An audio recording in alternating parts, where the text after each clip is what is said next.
Here on the Corolla, doing the camshaft position sensor testing. The camshaft position sensor is down under here underneath the special wires and hoses. With black and white wires, 2-wire system. As I was saying before I got cut off, it's a 2-wire system, white wire, black wire. 2-wire system should be a variable reluctance system. Black wire here goes to positive in the PCM, it's the signal wire. White wire goes here to this, I suppose is a junction, and comes here to the negative in the PCM. And this is the only cam position sensor in the engine, as it is a single overhead cam inline 4-cylinder, so it only needs one. Right, here we have the Toyota. We're measuring the signal wire voltage, and then we have about 0 volts on the wire. Yeah, we have the ground circuit probed on our camshaft position sensor, which is down right here, and we are getting 0 volts. Right here on the Toyota, this is with the engine on and at AC voltage. Here's our DC voltage.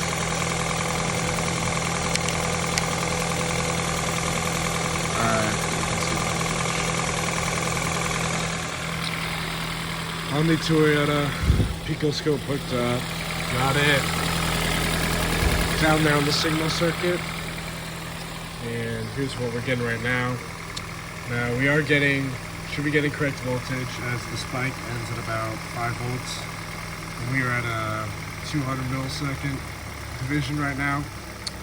Now our actual scope reading looks like there is a gap here in the reading, which could be a missing tooth, could be whatever else. It did just idle down just now. It was idling higher earlier, it did just idle down. So now it looks like the gap is farther apart between the waves. But yes, we are getting a gap here repeatedly.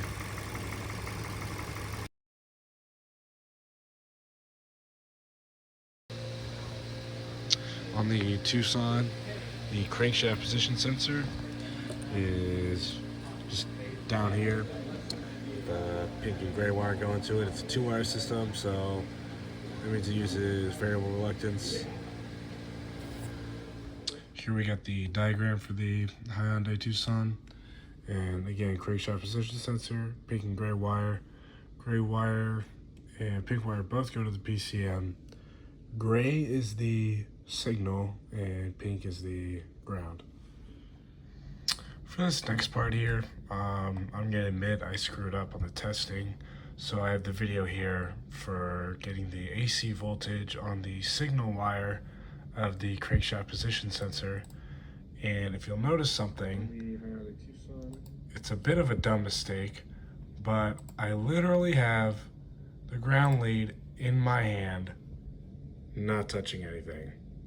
Now, I remember doing this testing, I thought I was getting the right reading, but when you touch the ground, negative lead on ground when you're testing AC voltage, it would give you 0 volts, like it did on the Toyota as well. But yeah, when you don't have the black lead on ground, it gives you almost a reasonable reading. Here, it's giving 1.6, 1.5 volts. But no, I believe it should be getting 0 volts from what I understand. But yes, I did not have my negative lead on ground at the time. I probably should have, but that's why I'm recording this video now. So I will cut this out and put this clip right now in, which is a little confusing, but it'll work. I promise. On the Hyundai, now have the wire on the ground circuit, which theoretically should deliver 0 volts, which is about where it's at. The earlier video was testing the signal circuit, and this is the ground circuit. On the Hyundai, have the signal circuit connected right now, and we're measuring AC voltage at about 5.5, 5.4 on ground. I'm going to switch it over to DC. Put it on ground again. We have about 2.5 volts. And Hertz as well. Ground.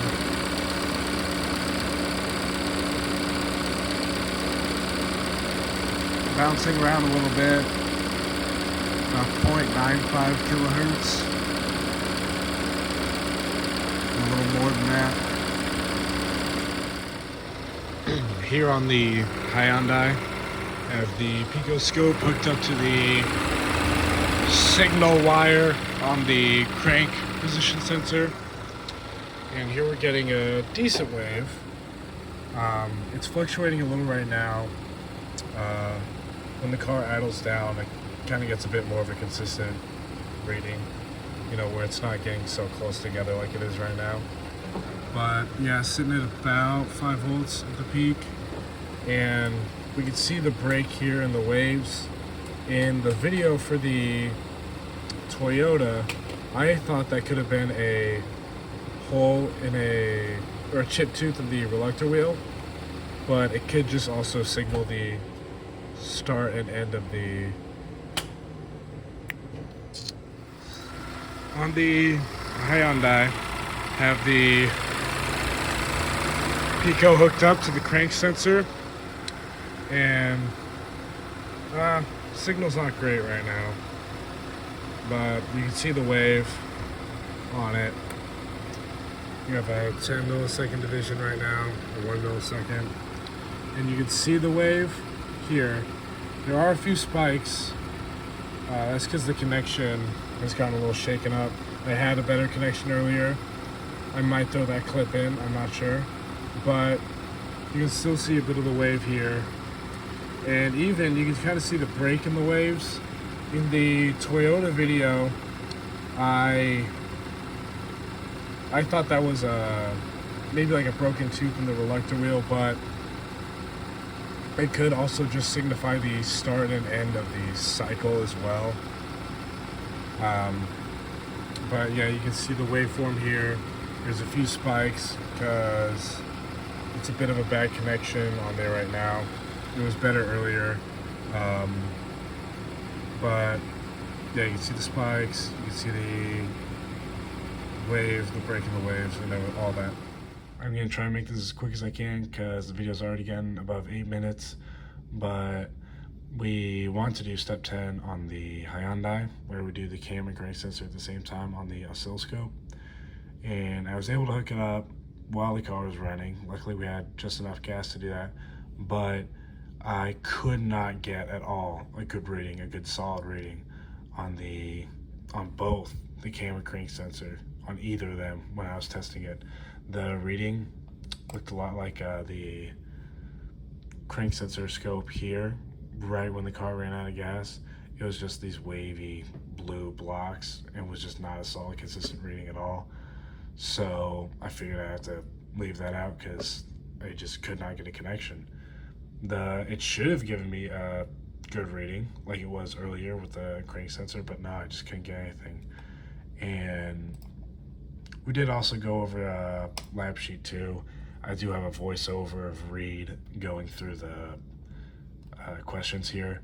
I'm just not gonna have to include that because the video is just too long already, and it's probably gonna end here right after this clip. But we did go over this, we did answer all this. I have the voiceover of Reed going over it if if Mr. Eisner wants it, but we did go through all this and we just weren't able to do step 10.